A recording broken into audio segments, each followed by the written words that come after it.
what's the point of it anyway? What's the point of meditation? It's not to get better at meditation, it's to get better at life. If there was something you could do every day to boost your focus, your productivity, to feel energized, to reduce stress, to sleep better, to maintain a positive outlook, to support your whole body health, wouldn't you do it? Well, it's for all those reasons and more that I consider meditation a foundational pillar of good health. I used to think I didn't have time for meditation. Now I know I don't have time not to do it because it's become that important in helping me manage all of my other responsibilities and passions.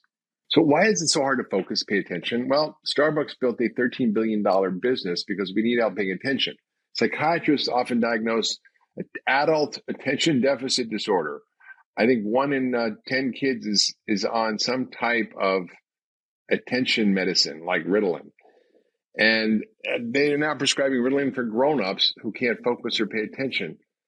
I'm not sure coffee or prescription speed, which is essentially what Ritalin is the answer to our modern problems and distraction. We're distracted by email, by iPhones, by the ping of a new text message, by bad news on television, by social media, by the stresses of work and relationships, family. It's easy to be overwhelmed and to be stressed and to miss this incredible gift of being alive.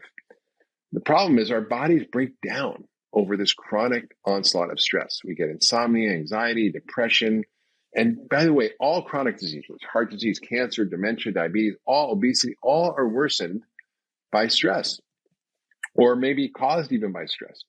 So what matters most in life is the quality of our life, the quality of our experience, our ability to be awake, to pay attention, to be present to what's real and true in our lives for both the good times and the bad times, the happy times, the sad times, to be awake to everybody we touch, to our own experience, to the moment we're in, because that's all there is, to the simple, sweet, and simple gifts of just a smile or a touch or a kind deed or breeze on our skin or a firefly flickering in the early summer night. All these things are the magic of being alive, and we kind of miss them when we go through life at 100 miles an hour and are constantly stressed. But doing that, appreciating life, being grateful, which, by the way, is a very powerful medicine, and you should try it. Gratitude practices are very powerful. There's actually a lot of science behind it.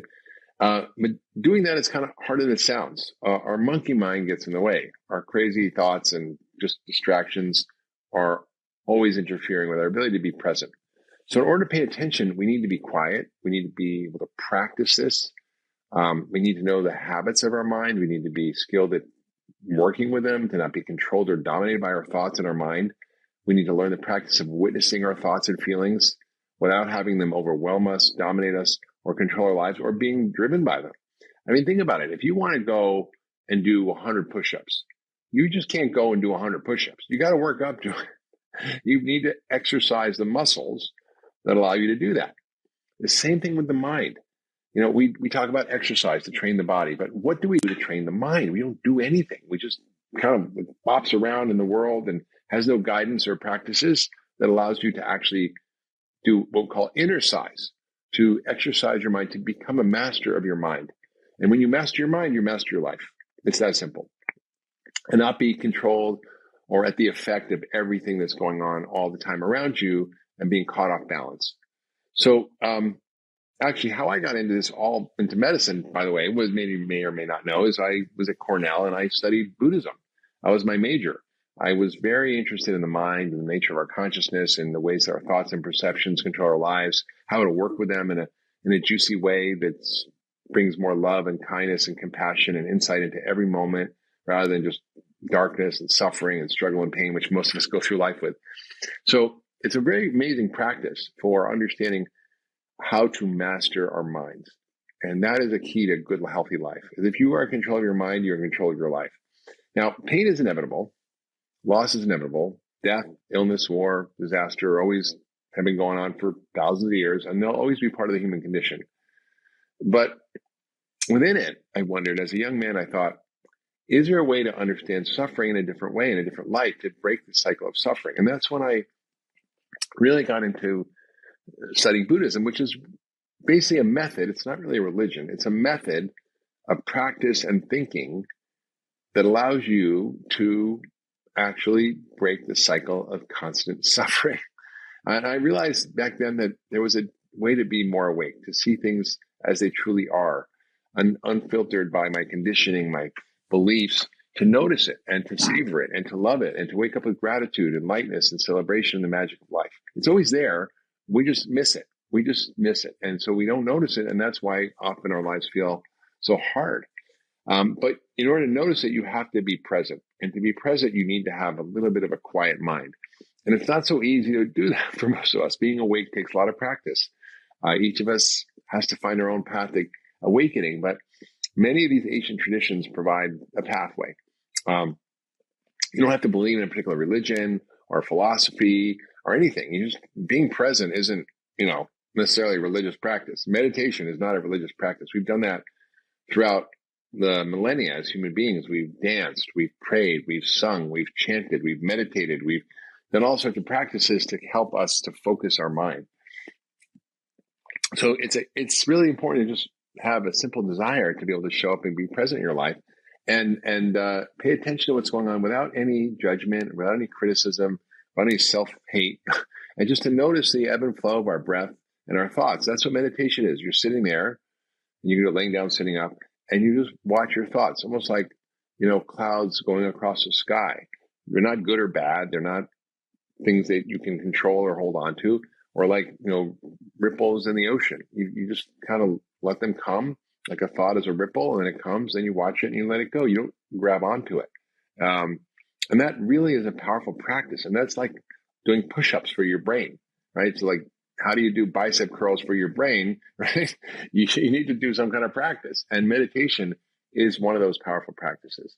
And it doesn't mean you have no thoughts. It's like people say, I can't meditate. I can't shut my brain off. Well, you're not going to be able to. I don't think even maybe an enlightened master, maybe they can do that for a few minutes here and there, but it's really tough. So the key is really to sit with your mind and to not grasp onto the thoughts, to not actually have them control you or guide you. Viktor Frankl, who was a psychiatrist who survived the Auschwitz concentration camp, wrote a book called Man's Search for Meaning about his experience. And he realized he had a choice when he was there. He was in the most awful conditions a human being could ever experience. He was constantly at the effect of his Nazi guards' behavior and at their mercy. They could do anything to him, and they did. And he had the idea, the notion that it's really up to us how we respond to our situation. People say, I have this horrible situation. I can't do this and that. But he said, between your thought and your action, there's a pause. And in that pause lies a choice. And in that choice lies your freedom. And it's a very Buddhist idea, right? You basically don't have to believe the thoughts you have. And you also don't have to hang on to the beliefs that are common in your society or that you're conditioned with as a child.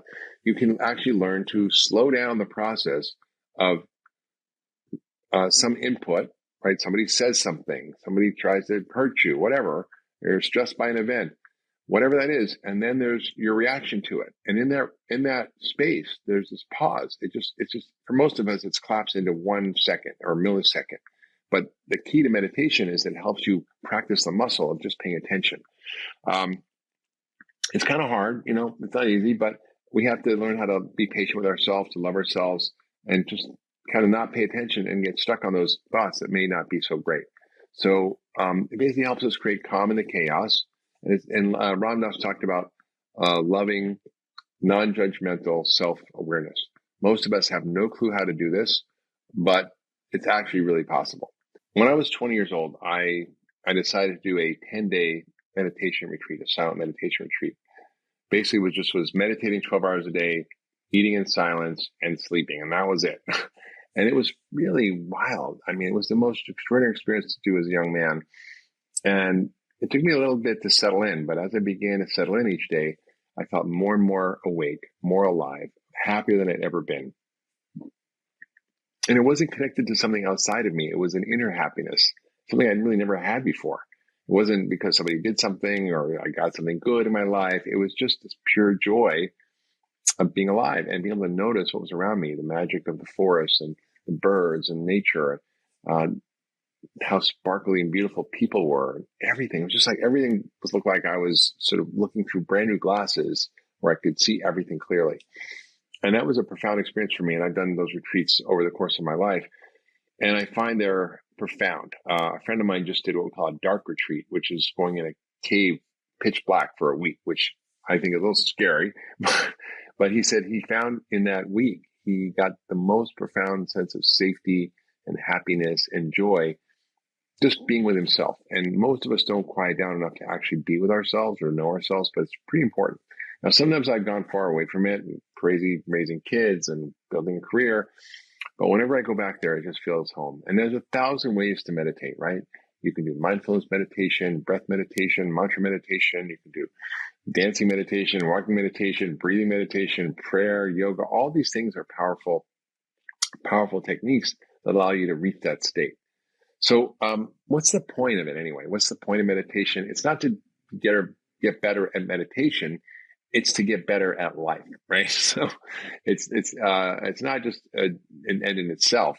It's essentially a way to calm your mind, to see how things really are, to reduce the impact of suffering in your life and your beliefs and your thoughts, and increase your own sense of love and kindness, compassion, your fearlessness, your wisdom, sympathy, empathy. All these things start to come up when you start to calm this crazy inner, I call it the inner, it's just constantly nattering in your head.